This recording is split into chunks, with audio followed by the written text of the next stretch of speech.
This is IAQ Radio, Indoor Air Quality Radio, the voice of the indoor air quality industry, with your hosts, Radio Joe Hughes and the Z-Man, Cliff Zlotnick. And now, Radio Joe Hughes.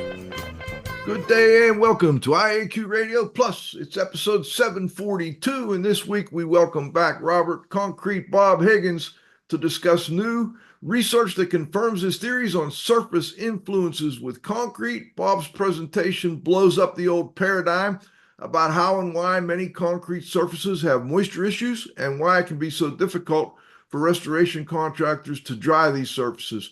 Bob has dealt with a lot of resistance to his idea, and now he claims the final pieces of the puzzle have been located. Learn more this week on IAQ Radio Plus. Before we get started, let's thank our sponsors. They're the reason we can continue doing the show. IAQ Radio Association sponsors are AIHA, the American Industrial Hygiene Association, at AIHA.org. IICRC, the Institute for Inspection, Cleaning, and Restoration Certification, at IICRC.org. The Restoration Industry Association, RIA, at restorationindustry.org. The Environmental Information Association, EIA, at EIA-USA.org.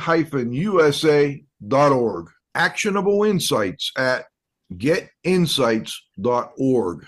IAQ Radio industry sponsors are Particles Plus at particlesplus.com. BioPlanet at byoplanet.com. And now you can win a cool prize. It's time for the IAQ Radio Trivia question. Be the first to correctly answer. Simply email your answer to czlotnick at cs.com. Or if listening live, just text your answer from your computer. And now, here's the Z-Man. Hello, everyone. I'm sorry to report that no one identified Anthony T. James and Archer J.P. Martin as the two individuals to whom the invention of the modern gas chromatograph machine is attributed. Here's today's IAQ Radio Trivia question. Who is attributed with the invention of the first true artificial cement? Back to you, Joe. Thank you, Cliff. Bob Higgins has been involved with moisture-related issues in concrete and waterproofing since 1976 and has been developing products for such use since 1980. He was a product development chemist for SINAK. Bob is equally involved in product and process development, having developed most of the products manufactured and marketed by his former company. He has expertise in moisture-related concrete issues and has been involved with waterproofing, many technical committees, professional groups, lecturing, teaching, and construction defect litigation. Welcome back, Bob. Great to see you again. Well, thank you. I'm glad to be back. Boy, a lot has happened since the last time I was on here. Oh, that's what it sounds like. On our last show, it was February of 2023. We talked about concrete moisture inspection. And one of the areas that we got a little pushback on was your thoughts on how and why moisture accumulates at surfaces of concrete. Your opinion kind of goes against the conventional thinking that water wicks up from below. How often do you actually see water or moisture wicking up under concrete flooring? If there's a pipe break or there's some kind of hydraulic pressure, generally speaking, it won't do that unless it's been pressurized and the concrete has enough permeability all the way through it, which isn't a very good quality concrete, will actually push through. Normally, it just goes through cracks. It comes in from the sides, it comes in from the cracks, and the perimeter incursions are actually still in the surface. So a lot of what I was taught and what everybody else was taught is garbage. It's just not true. One of the final confirmations for that was a study done by the Florida Solar Energy Commission in Cocoa Beach, where they were analyzing these houses for nearly 2 years for the temperature underneath the slab, the temperature within the slab, the temperature within the building. And they did that over about an 18-month period. And what was really interesting, and it was a bit of a surprise to me, was I knew that the soil temperatures could get warmer than the inside. So I figured with that, you would have because water moves from warm to cool. So I figured it would move into the building. But even that wasn't true. they found that towards the center of the building, in every one of these situations, they found that, and I actually had to look up the term because I had never heard of it before, adiabatic. And basically what that means is it doesn't change temperature. Well, if you don't change temperature, there is no moisture flow. It's in a static condition. So you're not saying that it never happens. It's just that it's under very specific circumstances when you've got cracks and moisture can work its way up through cracks or from the side of the building in through cracks. But for the most part, in your experience, the moisture is coming from reactions to the salts. Is that accurate to say? It doesn't come from underneath. In fact, it's very rare. If we can kind of go to the first slide. Okay, let's do that. Let's jump into the slides. Yeah. Because this is it's a new paradigm for a lot of people. I mean, I know I've been taught for years that moisture wicks up from below. Well, I was actually upset when I first discovered it, and I kept going over it and over it and over it. And there was so much evidence against moisture coming up to the concrete. In fact, on another website where people insist that it wicks up from underneath, two of the people I was debating with, they both have 30 plus years of moisture test experience. I asked them to provide even a single example of empirical data where the moisture is wicked up from underneath the concrete, and they couldn't do it. It's just been assumed as being as a fact. Before we go into the slides, I want to clarify one more thing, Bob. How long have we been putting plastic under slabs, for instance? That's fairly new, maybe like 40, 50 years, if that. Oh, we've been doing that for quite a while, and it was based on what was called the Brewer study, where it supposedly confirmed that moisture wicks its way from underneath, and to put a vapor barrier there is going to help. Well, I went through that study, and conspicuous by its absence in the conclusion was any mention that moisture originated from the underside of the concrete and went through to the surface. It attributed all the damage to moisture coming off the surface. Now, one of the things I've noticed in some of these studies, they don't understand that any exposed area of the concrete becomes a gradient where it responds to whatever environment it's exposed to, whereas the center of the concrete is not a gradient because it's not exposed to anything other than other concrete when it gets to a certain point. And so when moisture would go in and out of the bottom and it would go in and out of the top, they just assumed it was moving through without regard for the gradient. Now, where the gradient was really confirmed, in my view, was a study done by the Army Corps of Engineers in 1975, where they exposed concrete to excess heat. And they exposed, because they wanted to study concrete was going to be used in nuclear vaults. So they exposed the concrete to 150 to 160 degrees. But one of the really profound things that struck out in the study is in the entire process, all through this test, the center of the concrete, the moisture levels never changed. It wouldn't move. And there's a lot of reasons for it that I don't want to go into because it's pretty technical. But what I wanted to bring this slide up for is to explain actually what's going on. Okay. The one on the right, this is what we're taught. Water vapors released by way of capillary system. It can be released, I guess, but not in the way that it's being shown here. This is an incorrect graph. It doesn't move from the underside where it's cooler to the upper warmer side. That's not what it does, although we've been taught that. And that always was a little confusing to me because there would be more often than not in the projects, a vapor barrier between that water in that slide and that concrete up above there. So how could it have been going up through there? That was always a question I had, but go ahead. And if you talk to any of the really good inspectors, they'll tell you they've been on projects where the second, third, fourth, even the 22nd floor will have a higher moisture measurement than the on grade concrete. So it's definitely not coming from underneath, because it can be steel pans that are unvetted, vented, or it can be precast. In any of those, you do not have the same activity that they're claiming that causes this moisture movement. And they're misassigning what's going on. They say it's moisture migration. It is not. When salts do make it from the underside of the concrete, that's only through diffusion. Because if you take a bucket of water, you pour salt into it, the salt will diffuse through the bucket. Now, the water doesn't move, it doesn't have to. And we even did that in science classes in junior high school, where we would put one container next to another one with a valve separating them. We'd make really salty water.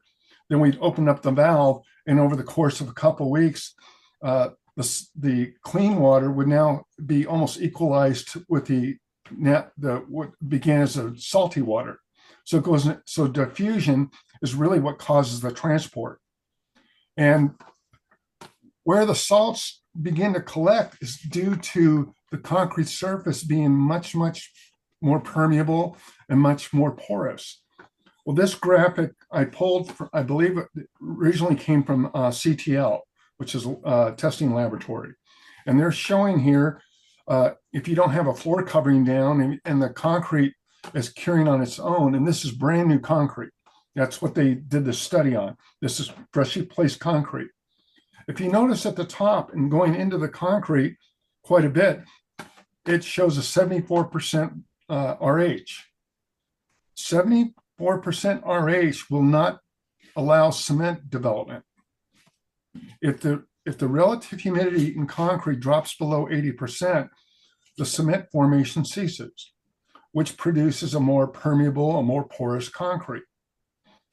But it also makes it more alkaline, because as it opens up like this, what's causing that desiccation is the migration of alkaline salts that are coming up with the bleed water, and they're getting entrapped underneath a curing compound. And as the concentration of alkalinity continues to accumulate, there's a reciprocal drop in the RH. For example, if you get to a 20% sodium hydroxide in water solution, the relative humidity will drop down to 78%. And if it gets to 30%, it drops down to 63%.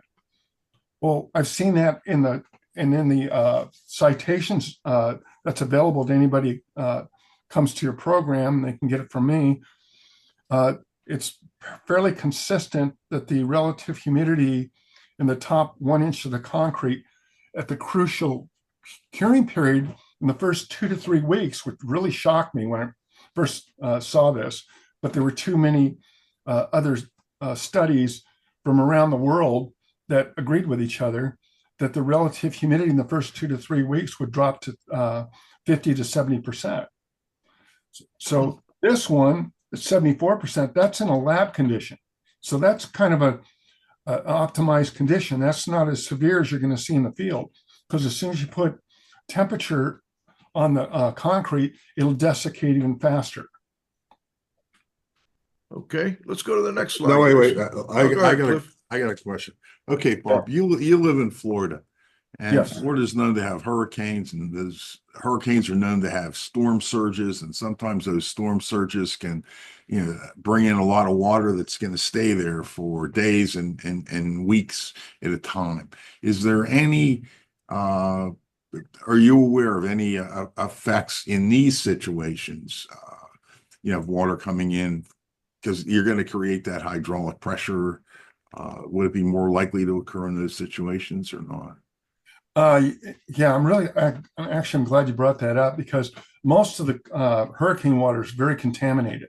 Okay. You can have pathogens in it, or you can have salt water, depending on where the water source comes from. It can create a lot of complications that are way outside the scope of this one.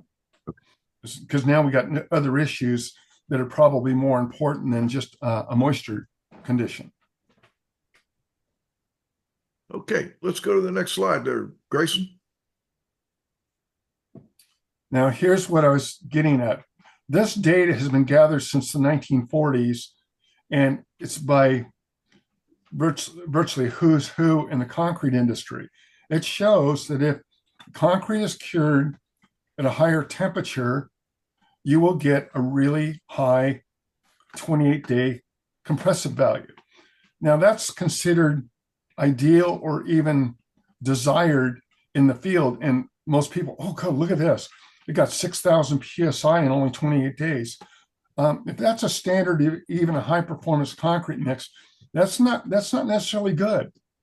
Because what happens with this, what this graph shows here, the blue graphic is the 28-day strength. Okay, that's all well and good. Now, the second graphic, that's this orange color, what that is, they've taken the same samples that they cured under those circumstances, put it in a controlled environment at 73 degrees, 100% relative humidity. And if you notice, as it gets hotter, the recovery of strength is not, they can't get it.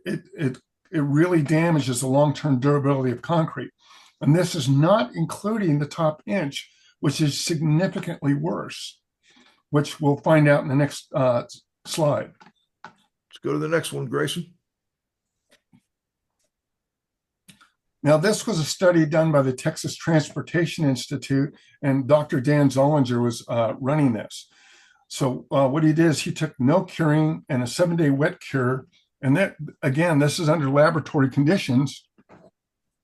And the 7-day wet cure is supposed to be optimized, where the surface of the concrete should be every bit as dense and it's just as strong, and it's supposed to be uniform with the remainder of the concrete.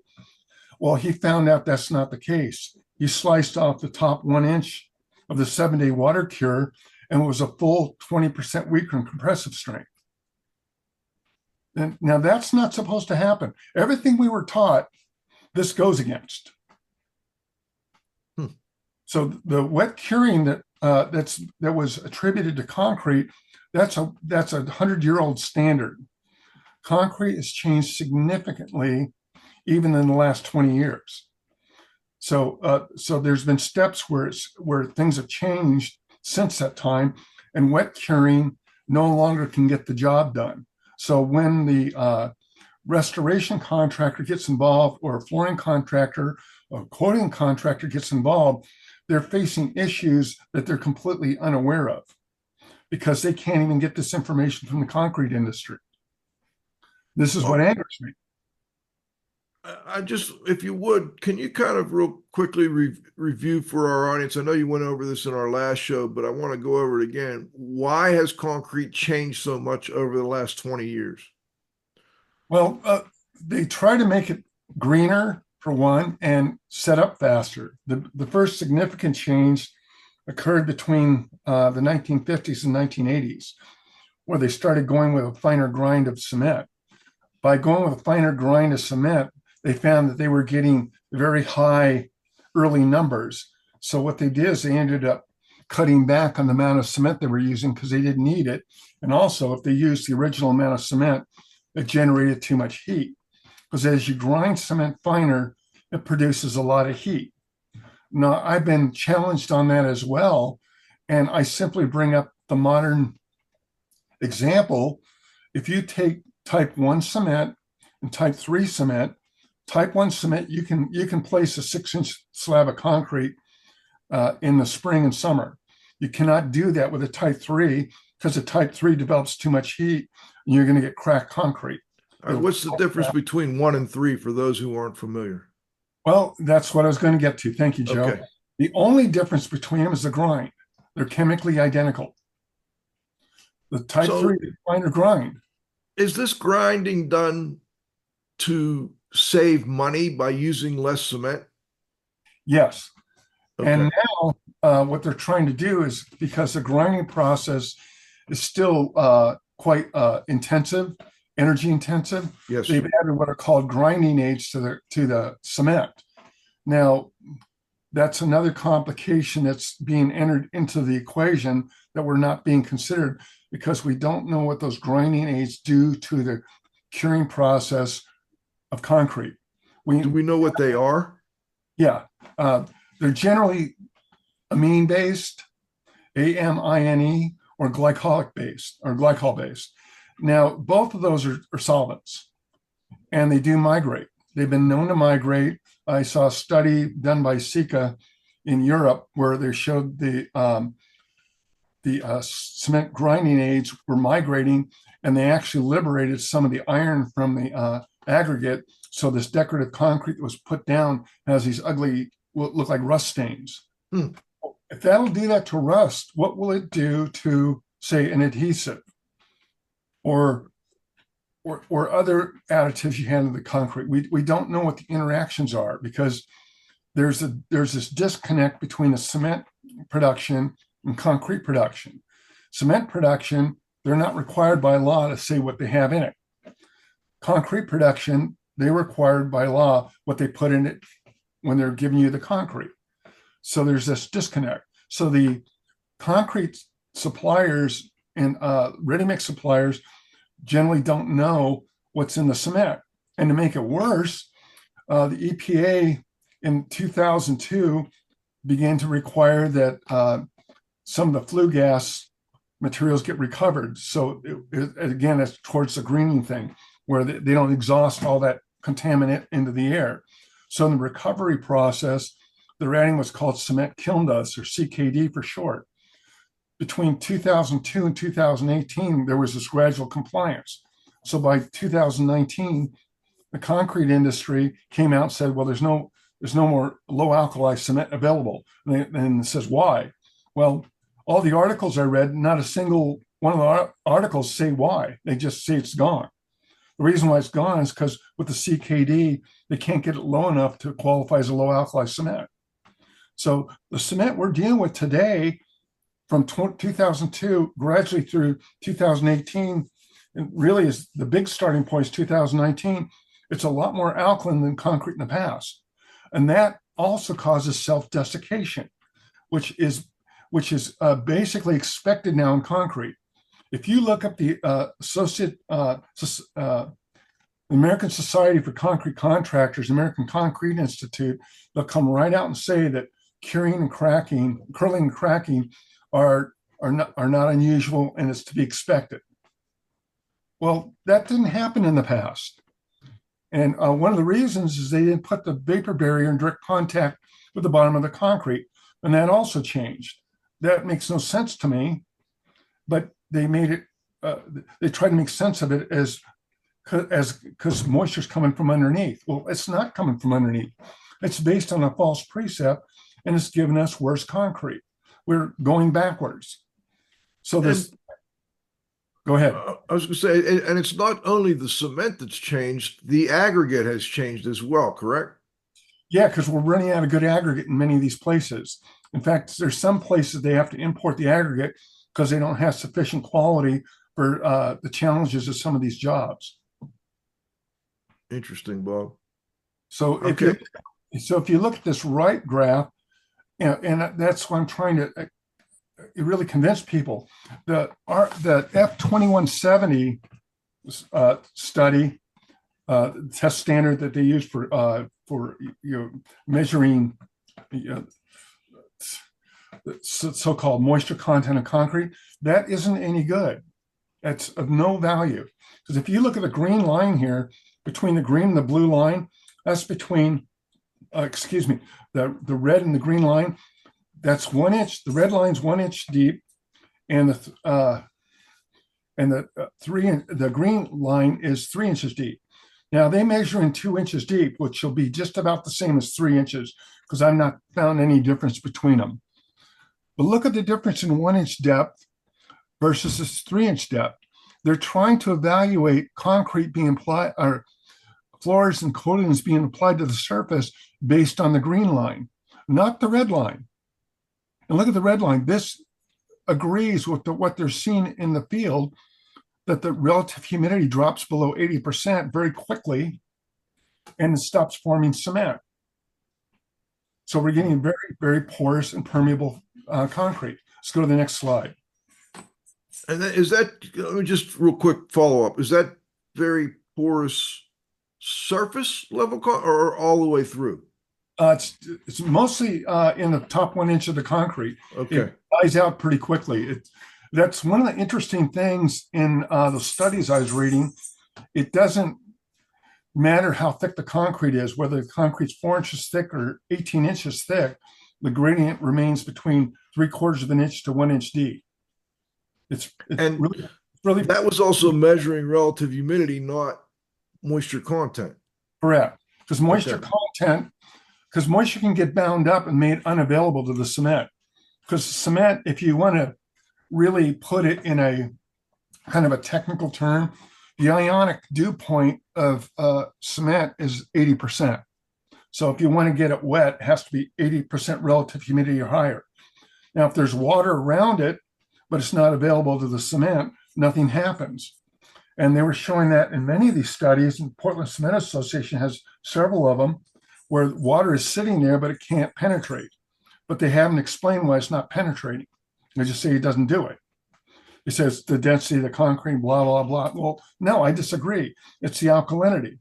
Because basically it's developed a dynamic equilibrium, and basically they don't, you've got these lenses. And what was really nice, and it's one of the newer citations I put in, they found out that the salt water in the oceans does not behave the way they thought it did. So now they have to rewrite the textbooks, because even the salt water in the oceans tend to develop these really tiny microscopic gradients where you get different levels of saline conditions, where it's high salt, medium salt, maybe no salt at all. So it's really interesting. Salt water does not behave in the way we're taught it behaves, nor does this. Now you look at the slide on the right, this concrete, that's what it looks like when it doesn't develop its cement. It develops a lot of pores, but the thing is, it's very permeable as well. It will receive moisture. Now I'm going to regress a little bit on the temperature effects. If you go look at steam cured and heat cured concrete, even though they have really high compressive values, the surfaces are very, very permeable. And I've done this before. Well, take a piece of precast or pre-stressed concrete and put it right next to concrete that's been cast in place. Now I'll toss a cup of water on the cast in place concrete, and it'll start to dampen it, and gradually it'll soak in. But I'll take the same cup, like a 1 ounce cup, toss it on the precast, and the water disappears. That's because it's been subjected to 200 degree or higher temperatures. So basically, it's interrupted and has stopped the cement formation. It won't form when it's that kind of heat. Why do they steam cure and heat cure concrete, Bob?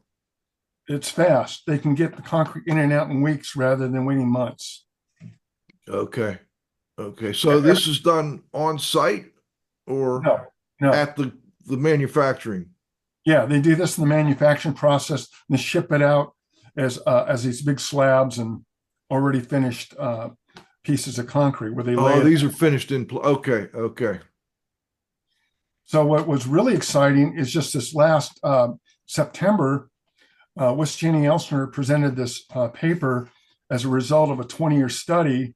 And I will be a little smug on this one because I'm vindicated now, because I hypothesized this 35 years ago. And I got nothing but beat up over this. I got beat up over that and also early ASR. But both of my hypotheses have been proven correct.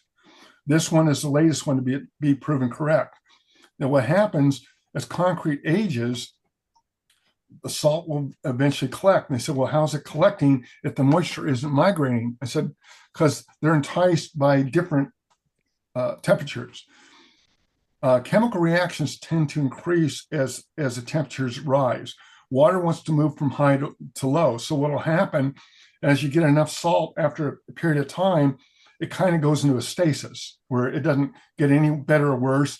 And there's basically no moisture source because now it's in stasis. It's in a a dynamic equilibrium.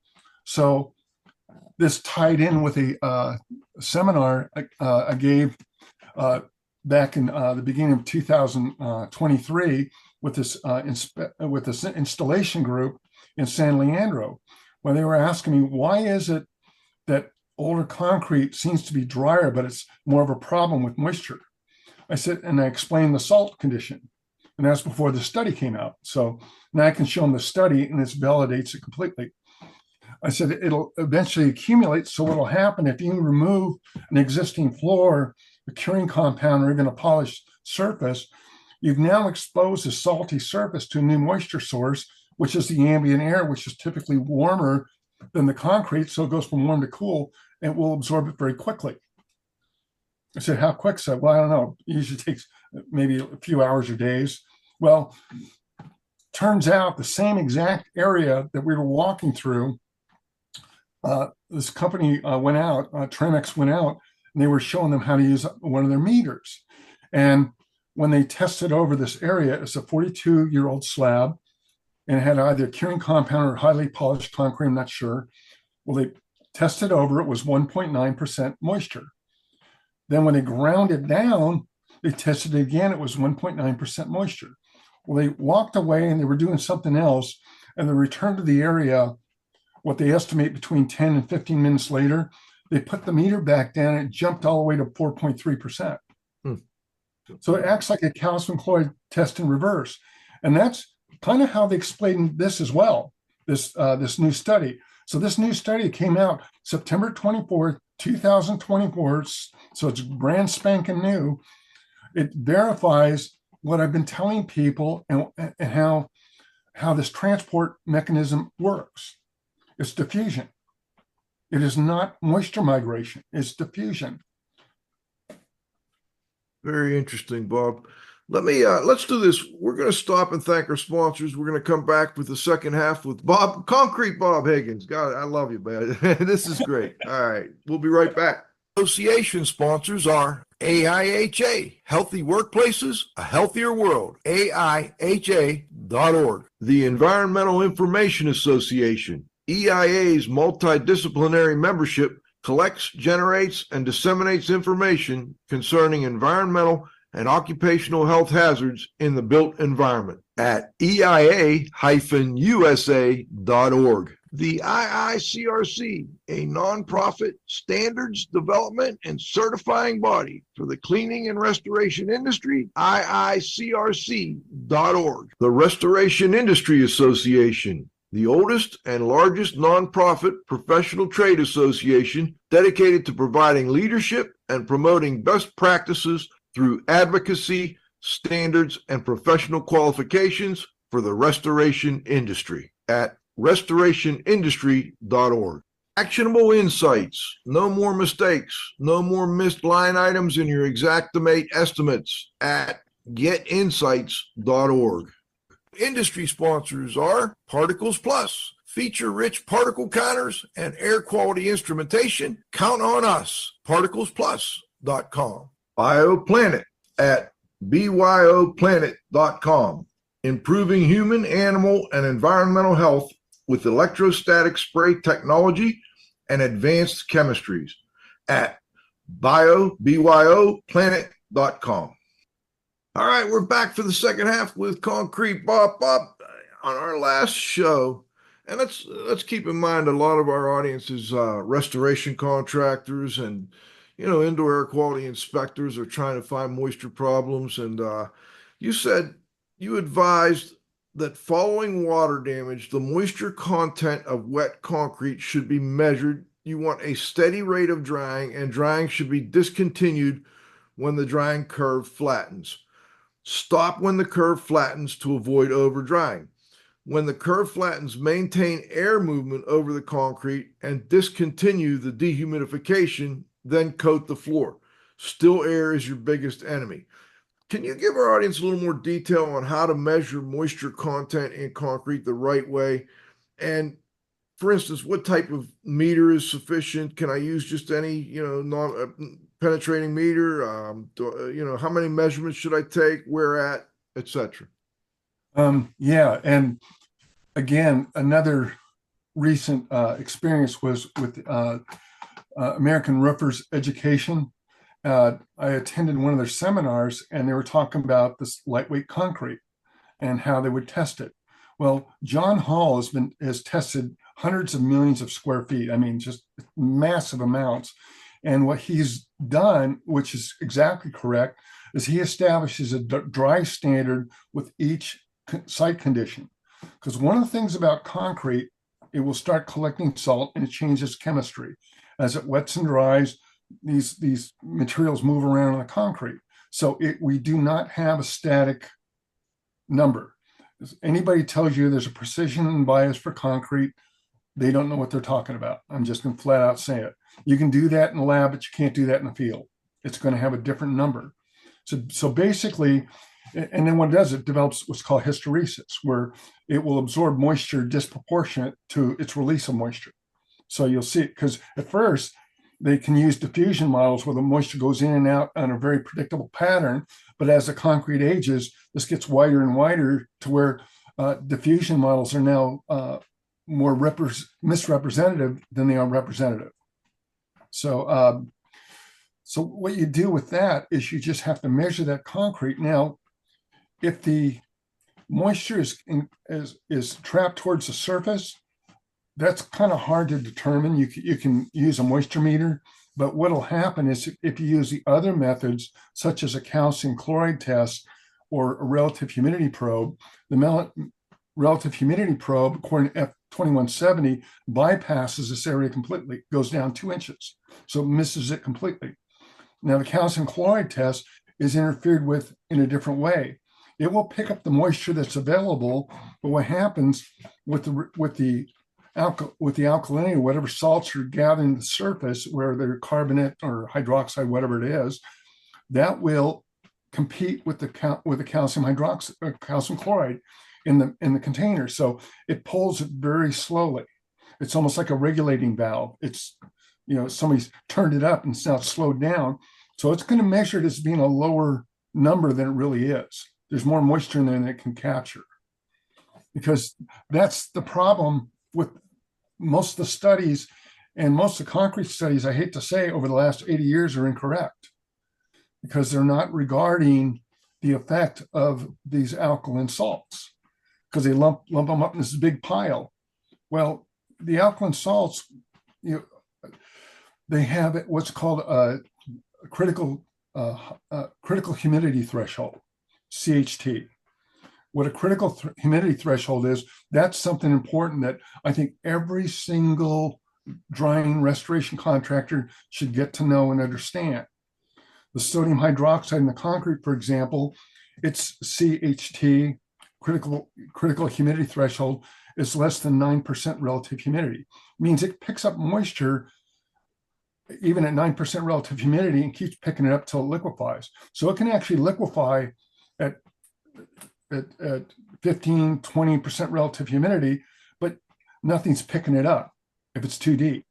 But as it gets towards the surface, that's what you start picking up as it starts migrating. But the important part is knowing what that is. Then there's calcium hydroxide, which is the alkaline byproduct of cement development. That's a hydration product. It has a critical humidity threshold of 12%. Well, calcium chloride is 18%. So you can see with the 18%, these can pick up moisture that this doesn't even recognize yet. It has to get past the 18% before the calcium chloride can pick up anything. So there's a lot of moisture going on in here. Now, if you put a Tramex meter down, it ignores it. It just reads whatever moisture's in there. That's my question, though, Bob. Is it just the Tramex meter, or can I use my Delmhorst or my Protimeter or my what's the other one, the cheap one, X-Tech, not a penetrating meter of any type, or should I only go with the Tramex? I only go with the Tramex because when I've tested those other ones, they will give you a relative value, but the alkalinity interferes with their signals. The Tramex is specific, and you can't use any of the Tramex meters other than the concrete one. I'm talking strictly concrete. Use the concrete meter on concrete. If you use the other ones, you're going to get some screwy readings. They're not going to be very accurate. Now, earlier you talked about establishing like a dry standard. How do I do that when I'm in a building that, that's got a wet slab? The whole thing appears to be wet. So when you go to dry it out, when you get dried out and it starts flattening out, when your numbers start flattening out, that's when you stop. And what you're going to do is you're going to see a rebound. I spoke with Mickey Lee and he kept telling me how he got this rebound. I said, well, yeah, so once it rebounds, now that's its dry point. He goes, really? So I explained to him the alkalinity, because that is not being taught to these guys. That alkalinity is hanging on to the moisture, but now the concrete, because of its environment, is now a different species. So now it's got its own dry standard, because now its hygroscopic moisture content may be higher than the one next door or lower than the one next to that. And that's what John found, John Hull. So when he finds his dry standard, then he rates the concrete, its relative dryness and wetness off of its dry standard.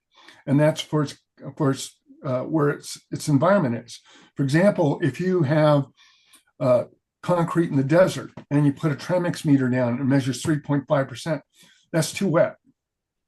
But if you put 3.5% in Florida, that's probably over dried. 4.5% is probably dry.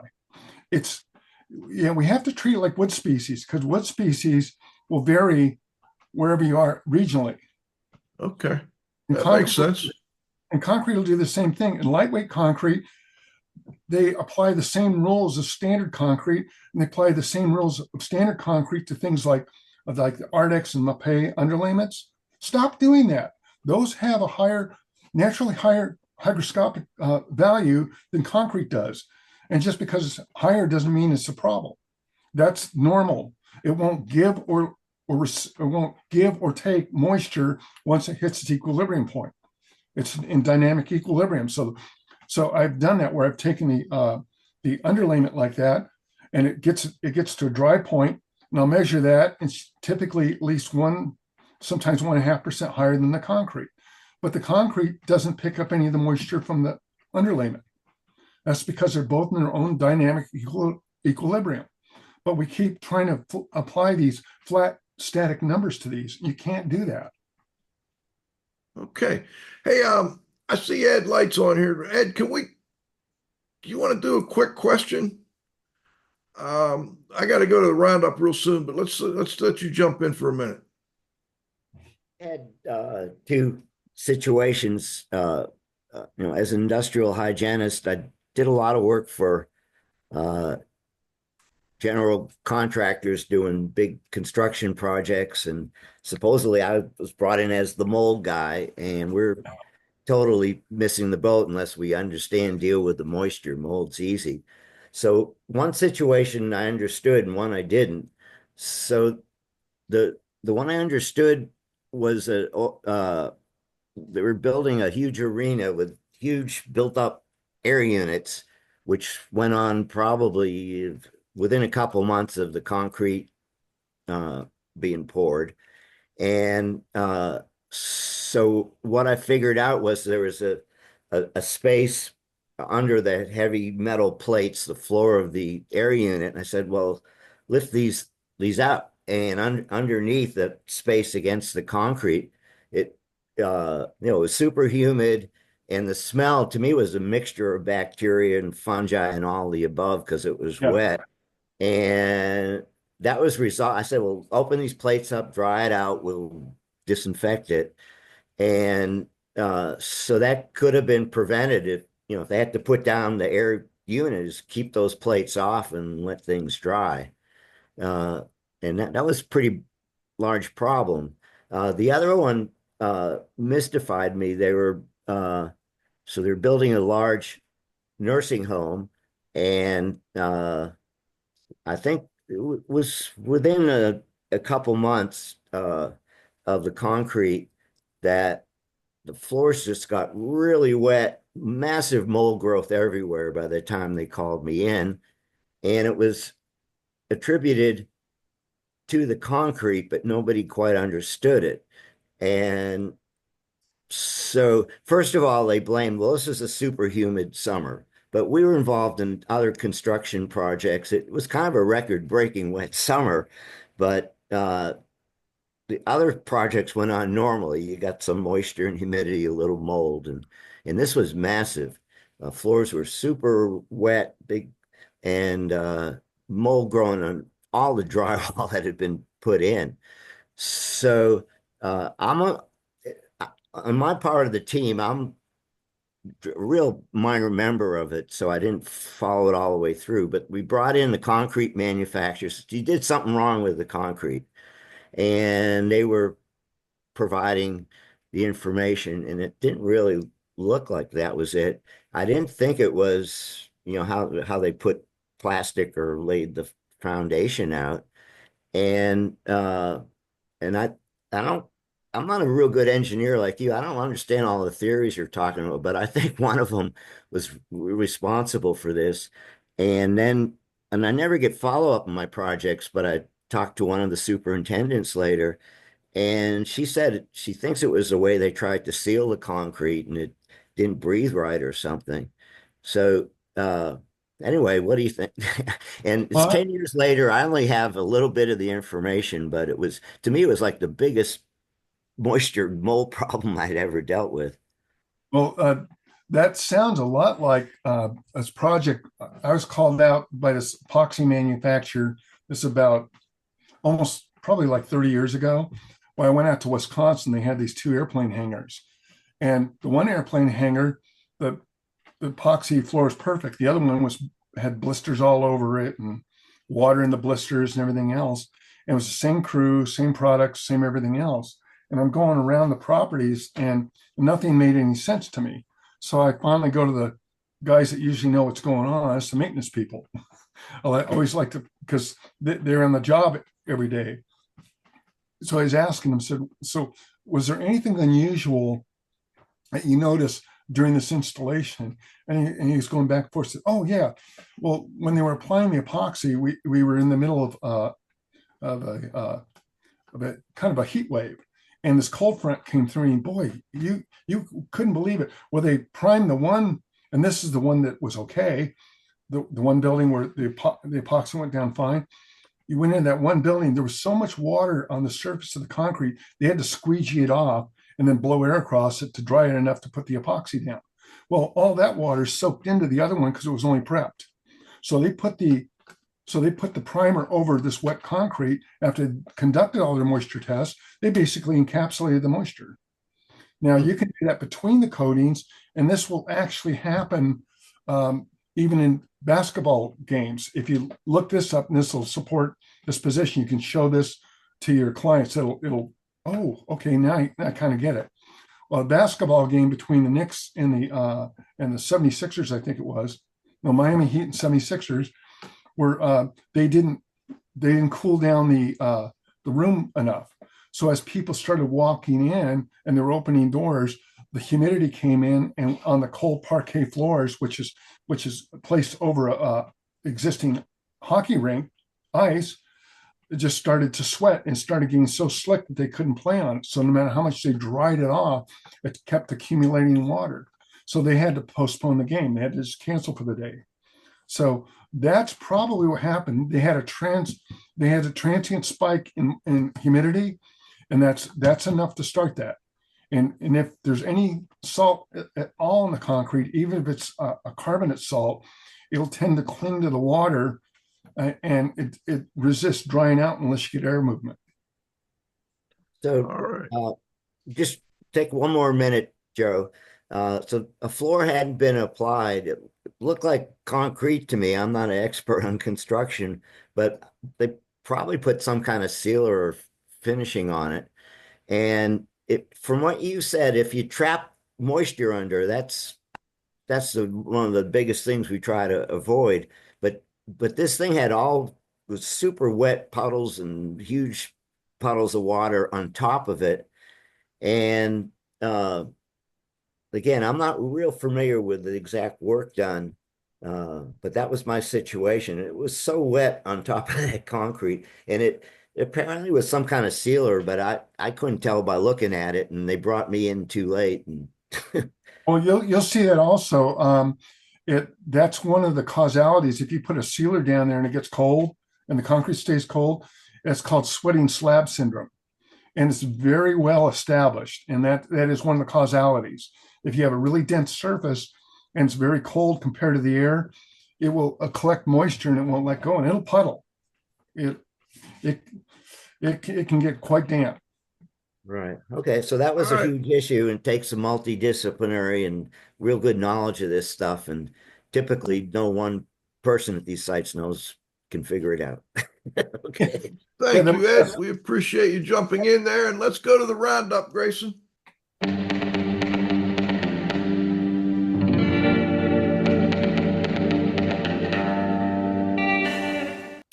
Okay, today's roundup is brought to us by tramexmeters.com. Check out Tramex when you get a chance. All right, let's go, Bob. Before we go to the restoration industry's global watchdog, in fact, let's go ahead and jump right in with Pete. Any questions or follow-ups for Bob?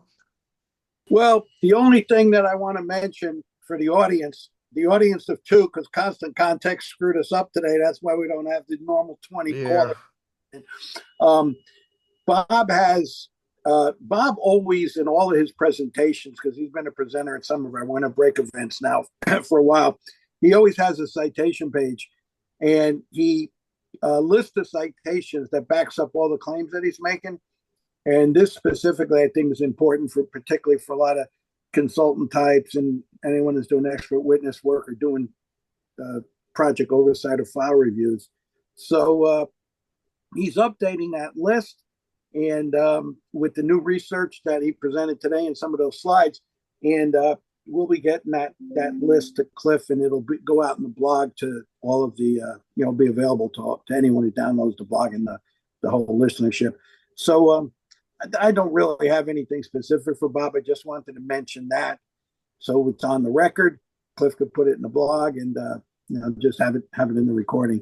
So why don't you go to Bob and see if there's any last minute stuff, and then I'll Bob, I got a quick follow up to what Ed was saying there, and the project he did.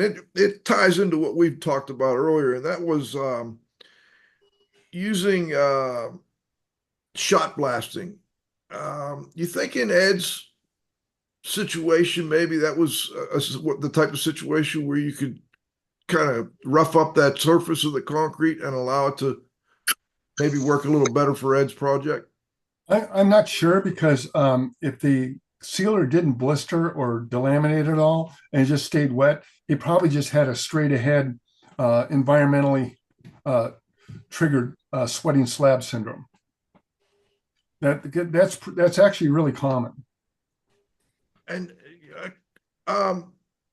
in the past, though, you've talked about using something like shot blasting to help in. So what type of situation would that be useful for? Like that project I was talking about earlier, where they had that old warehouse and it was picking up moisture very quickly. Now, that's one of the mistakes that people make, is they would open up the concrete like that and they test it the next day, say, oh, look at the moisture that's in the concrete. Well, it's not in the concrete. It got into the concrete from the air. So what happens, that'll pick up a bunch of moisture. So you want to get that off there as quickly as possible. I found that if you can test grind it, and then if you can get to a point where, okay, now the moisture levels drop, now we know we're past the salt layer, because the salt layer will hang on to a lot of water. Once you get past the salt layer, it won't do that anymore. And or as a compromise, if it's starting to lower, but you realize that it's not going to be basically financially feasible to shot blast as deep as you'd like to, you can compromise by shot blasting down to a certain level, putting down a trowelable, pretty aggregate rich layer. So what you want to do is you just want to slow the salt migration to the flooring material that you're going to apply. So you can put the flooring material down, or whatever adhesive you use, then it's allowed to cure and set properly before the salt invades the area, because typically speaking, that salt's not very aggressive, because it didn't damage the floor before. It's not going to damage this one. It's just the moisture, it's just the salty moisture, it's causing the delamination and causing the problem if you try to install another floor. So it's just heading off the pass. Okay. And is there anything you wanted to add to what we talked about earlier before we turn it back to Pete?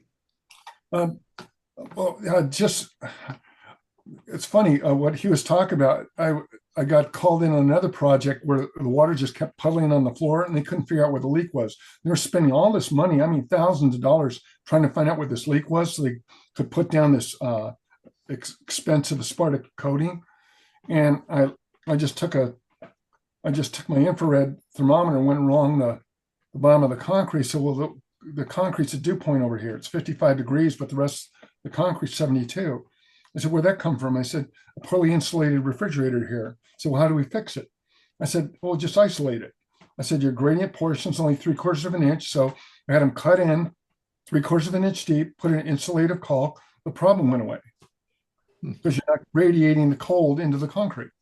If you remove the source of what causes the problem, it goes away. It's pretty easy sometimes. All right. Cliff, I want to make sure, Cliff, if you've got any follow-ups, you get them in here. I'm good. Thanks, Joe. All right, let's go back to the Restoration Industries Global Watchdog, There we go. Lincoln Sigley. Well, you'll notice that everybody's kind of wearing their colors today. Cliff's got the Trimix hat. Joe, you got the IEQ radio. Bob's got the Moisture Mob shirt and hat. And today I'm wearing the Andy S. Bill. Yeah, there's you got the Moisture Mob cap too. I'm wearing, right. We all got beards too. We're like the bearded crew here. I got the Andy S. Building Science Symposium shirt we did in 2023. We rolled it out in the cap with the little Andy logo. So I want to kind of talk about the audience is familiar with the winter break events, which we've done over the years, and different sponsors that have supported that have also been sponsors on the IEQ radio. So I want to kind of give a little overview of what we got coming up for winter break this week. It's the winter break week in 2025. It's going to be very special.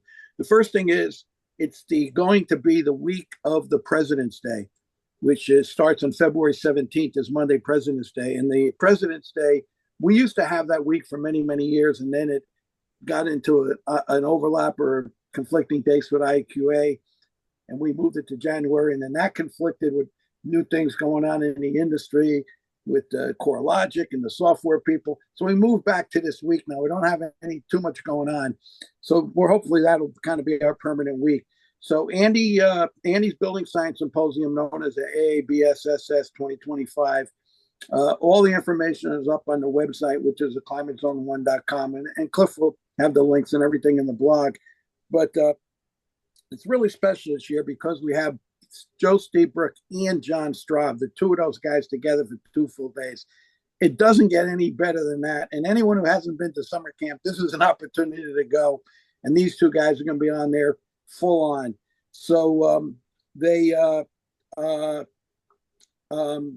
going to include besides all the meals, the lunches, the breakfast. Andy's very specific. He likes a full breakfast in the morning. And then the vendors, we're going to have a whole open cocktail reception, if you would, like we did 2 years ago. This time it'll be for all of the, with Joe and John and all the sponsors and all the hosts and whatnot. So it'll be great. So the key point of what Joe and John are going to cover, and you can go to the Climate Zone one website, it's all on there. They pretty much cover the design, construction, and operation and maintenance of buildings. They're going to very specifically focus on the hot and humid climates, which is what Climate Zone 1 is. And the reason that's important is because that identifies the target audience, which are architects. The courses will be approved for the AIA people, the home builders, and particularly all the high-end home builders are major sponsors of the event. And they're all the ones on the I-75 corridor in Southwest Florida that have been doing a lot of the, repair and renovation work after the restoration guys leave.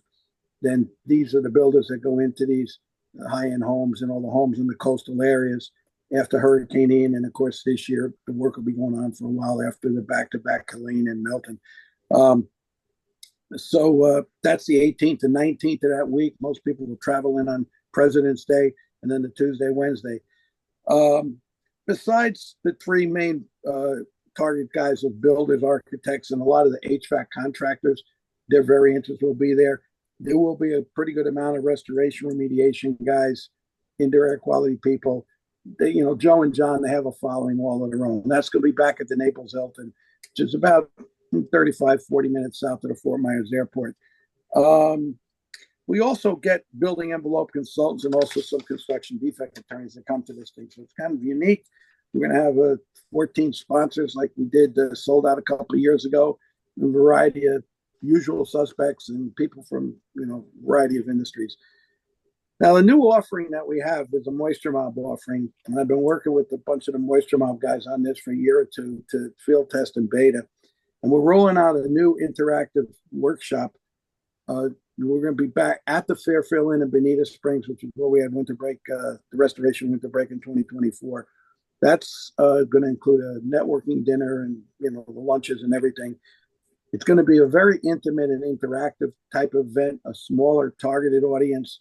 We're only going to have probably about 3 vendors there, Tramex for sure, maybe the ICP guys, Sunbelt, some of those kind of people. And so that workshop is going to have hands-on demonstrations. I had to work it out with the hotel where we could do that in the parking lot because they don't like us kind of wet and doing stuff inside the hotel.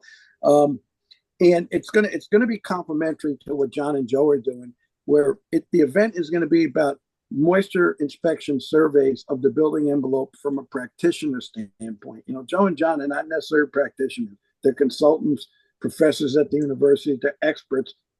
These are practitioners, guys that are doing it every day.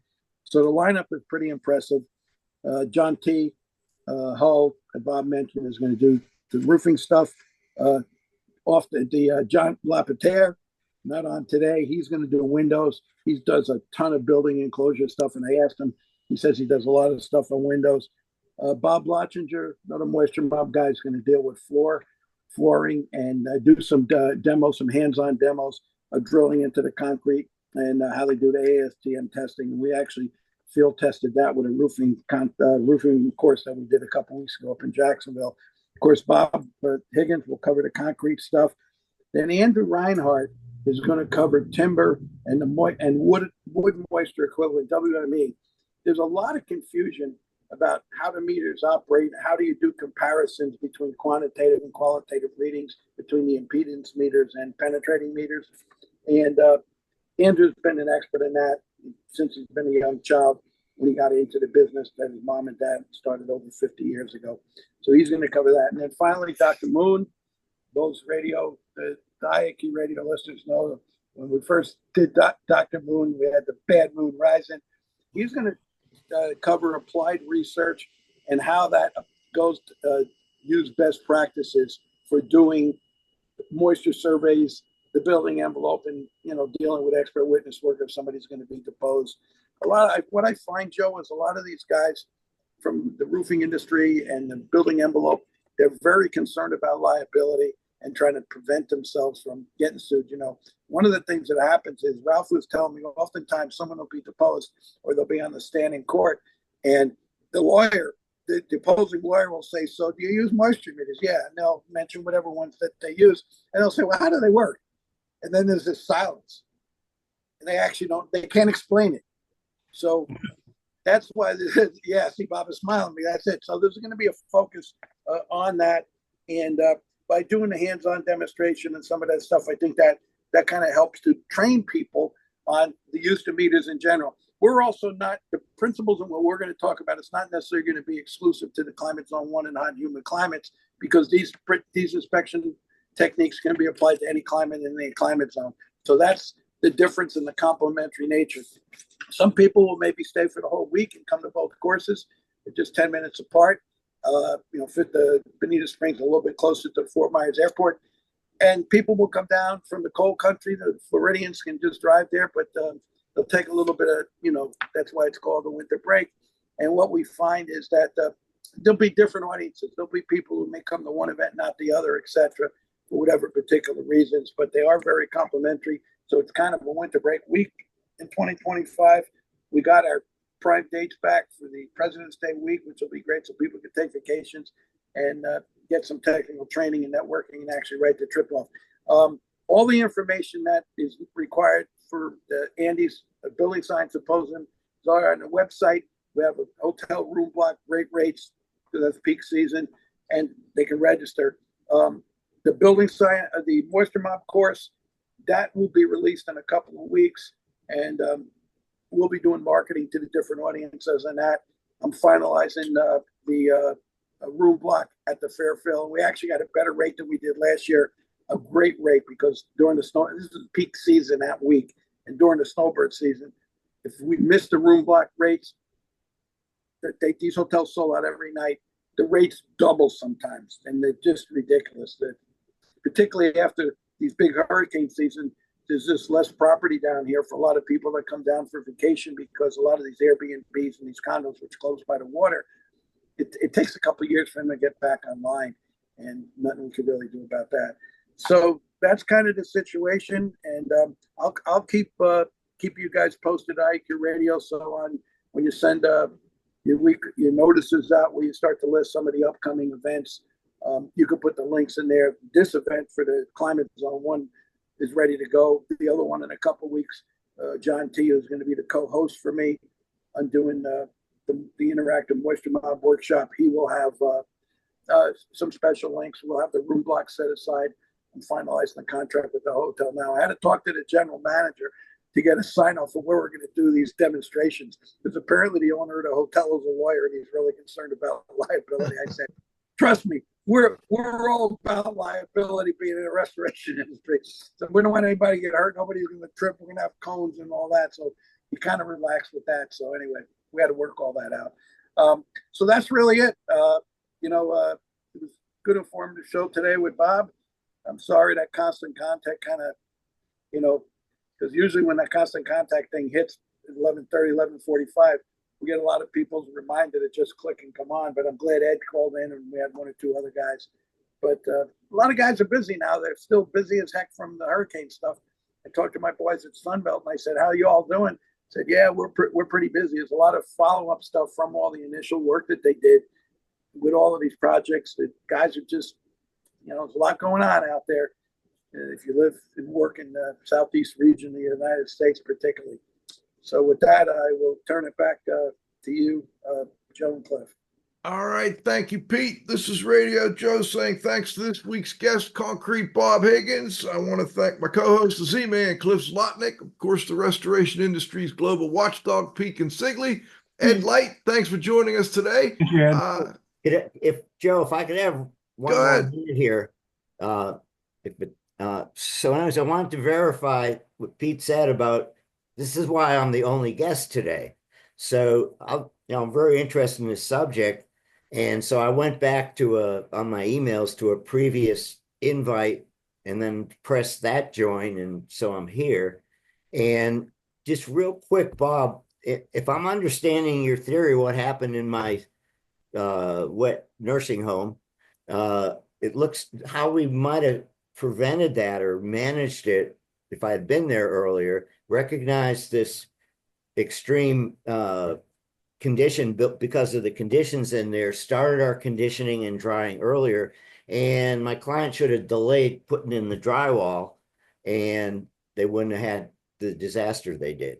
Yeah, and or finally I put my West Virginia cap on because I've sort of retired and moved back to West Virginia. So But Ed, so now we've moved into the afterthoughts, because one of the things that's going to happen, I told Bob, particularly with constant contact screwing up with this, I believe we're going to get a bunch of some action on the afterthoughts where we can debate this, and particularly once the citations go out. You'll take a look at that citation document next week when it goes out, because you'll have a lot of references in there, which will be really good on your next project. Even though you're retired, you still dabble there, Ed. You haven't totally gone away yet.